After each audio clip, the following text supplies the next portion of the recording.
Rave in the Redwoods. In this guide, we're going to be looking at each of the weapon charms you can obtain in this map, where to get them, the challenges to complete and earn them to put them on your gun, and the little incentives that they give you. Each one of these little charms will give you a particular boosted effect. Some of them are better than others, but I will show you how to obtain all 10 in one game. These charms can be equipped on any weapon except launchers and, unfortunately, the crossbows. To start off, let's look at the binoculars. Now, there are two places where the binoculars can spawn. The first location is by this stack of beer crates, by this buildable barrier in the Rave area.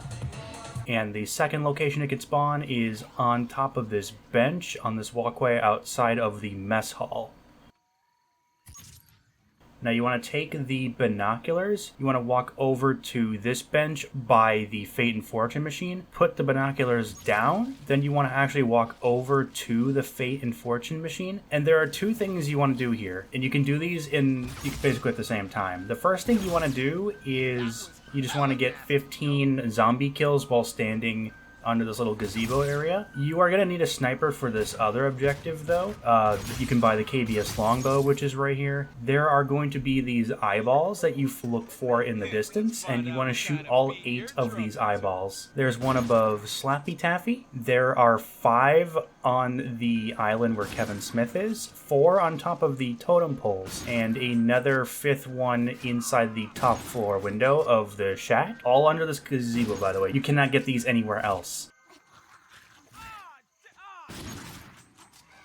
And looking past the Fate and Fortune machine, there are 2 more. There's one way out in the distance, and there's one slightly closer under this structure here. So, shoot 8 eyeballs, get 15 zombie kills. When you're done, you'll see a little flash where you put the binoculars down on the bench. You can go over to the bench and equip the binoculars. Now, the binocular perk, it works kind of like Blue Bolts, where you'll get this kill zombies on reload effect, but you have to be near one of your teammates. So if you're playing on solo, unfortunately, the binoculars won't do anything. Alright, let's look at the shovel next. For the shovel, there are going to be 2 spawn locations. The first is going to be by the Rave area, by this shooting range.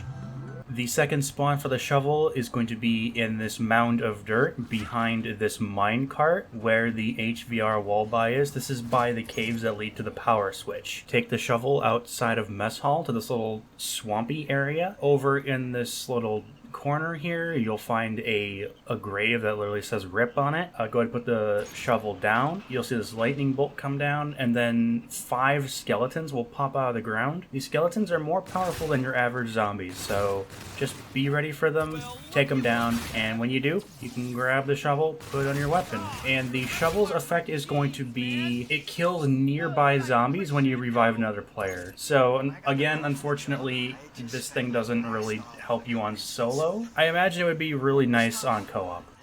Let's move on to the Arrowhead. The first spawn for the Arrowhead is going to be on the ground next to this bench right outside of the Bear Lake cabin, the one where you spawn in. The other spawn for the Arrowhead is going to be on the ground below this sign, directly across from the mess hall. Take the Arrowhead to the Rave area up by the shooting range, and you want to place it down on this counter here.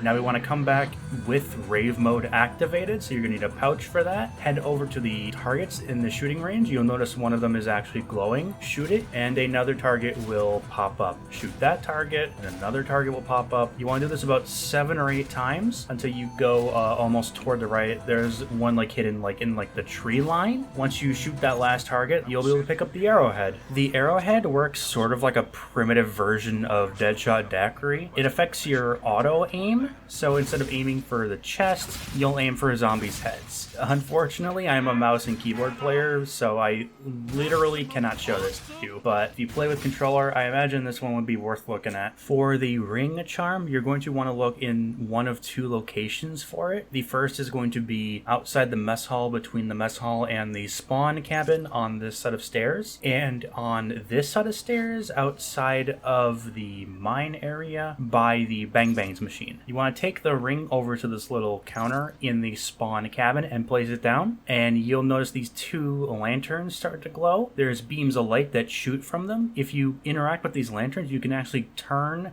the beams of light. We want these beams of light to point to the ring. There are two of them. So just turn the lanterns till they point to that counter. Easy peasy. You can pick up the ring. There's your charm. What the ring charm will do is, in the event that you are red screened, getting a melee kill will restore some of your health instantly. Next, let's look at the mask. The first spawn location for the mask is going to be on the obstacle course, almost right by this NV4 wall by. It'll be in this little dark corner here.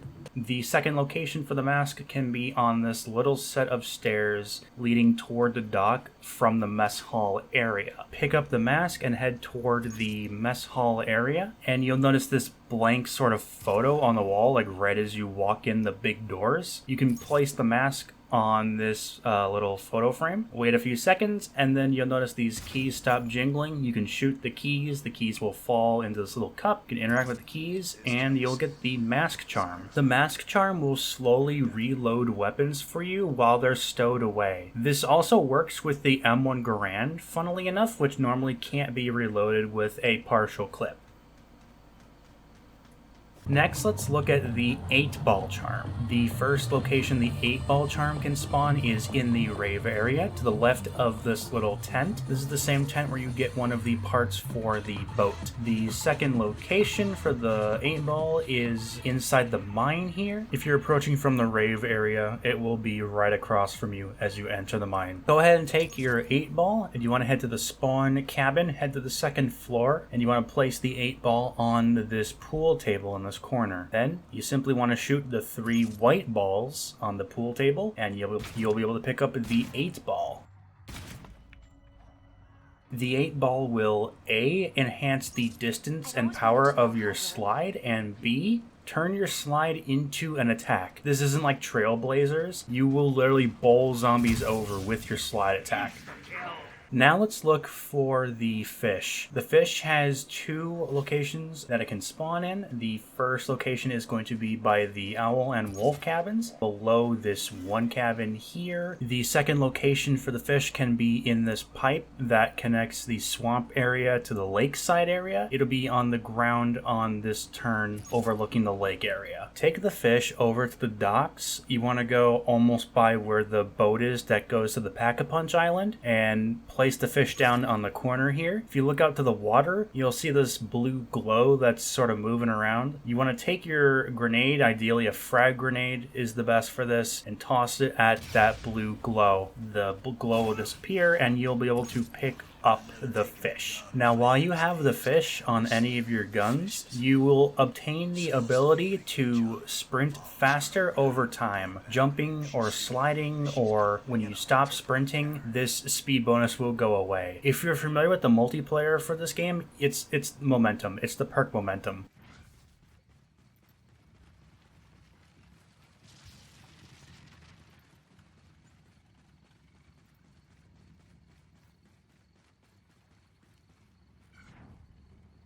Next, let's look at the Toad charm. The first location for the Toad charm will be on this little ramp that leads into this trailer by the Rave area. The second location will be through this bait shop. It'll be on this plastic chair if you're heading out toward the dock area. Now you're going to want to take this bronze toad, you want to head down to the swamp area, and you want to put the toad down, basically right by the entrance to the pipe shortcut. Now you're going to want to come back with Rave mode activated, and you'll start to notice these green frogs that are just sort of roaming around, vibing in the swamp. Now you want to, in Rave mode, jump, and while you're in the air, hit your melee button, and you'll do this sort of ground pound stomp. You want to do that around all of these frogs till they disappear. There's like 6 frogs you gotta ground pound, and once they're all gone, you can go over to the bronze toad and put it on your weapon. The bronze toad will allow you to run through water without losing any speed. For the pacifier, you're going to want to look in 2 locations. The first location is going to be by the Fate and Fortune machine down on the lower level on the ground here by this flaming trash can. The other spot it can be is in this cabin that leads to Racing Stripes. It'll be in the corner across from the showers. Take the pacifier over to the mess hall and place it on this counter here. When you do, you're going to be trapped in there. You need to get about 15 zombie kills before the doors will open again, but when they do, you can grab the pacifier. The pacifier will damage zombies that hit you. It'll one-hit kill them up to about around 7 or 8, I believe. Now, sadly, it doesn't work like Scorching Skin, where it applies a DOT. It's just a single burst of damage, so it's Scorching Skin's honestly just better.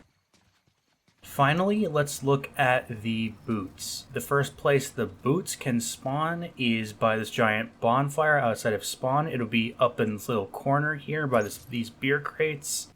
The second location the boots can spawn will be on the docks outside by the Fate and Fortune machine. Take the boots, head over to the Owl and Wolf cabins, head to this far off cabin, and you'll notice this pair of red footprints. Put the boots down and you'll notice another red footprint that spawns. What you want to do is you want to slowly move your character to sort of creep on top of these footprints. The footprints are going to lead you toward this window. You want to look outside the window and you'll be treated to a jump scare of the slasher walking past and like a scare chord playing, real classic horror movie stuff. Next, you want to go toward the spawn cabin. You want to approach from the giant bonfire area. You'll notice another set of footprints. You want to do the same thing again. Just slowly creep on top of the footprints, and they'll slowly lead you toward this window. Look out the window. Another jump scare.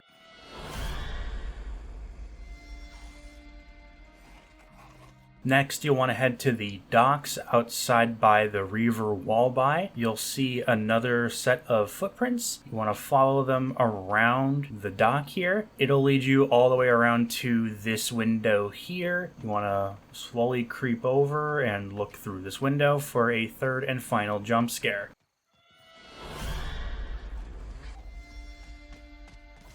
Once you've seen that last jump scare, you can go back to the cabin where you put the boots down originally and pick them up. Now, I honestly have racked my head and banged my head against the wall trying to figure out what these things do. There's quite a bit of misconception about what these boots actually do. They do not buff headshot damage. It gives you like this little splash effect whenever you get headshots on zombies. And I thought like maybe it's splash damage, maybe it's extra damage against the Sasquatch. I'm starting to believe, I firmly believe now, after so much debate and testing, that this is a cosmetic effect. And the reason I believe that is because I just grabbed a legendary Proteus that has the same exact effect attached to it. It does the same thing on headshots, and as far as I can tell, it's just cosmetic, which I think is kind of disappointing. Like, I think the splash damage would have been nice, especially considering they have change choose later in the game, so like, the tech is there. It wouldn't have been overpowered. I mean, I wasn't in the development of this game, so it's hard for me to say, but I'm confident in saying that this is just a cosmetic effect. However, that is all 10 of the memory charms unlocked for you. If you want to hear all the audio logs for Rave in the Redwoods, this is your chance to do it. You can mix and match these, put them on different guns, whatever build works for you.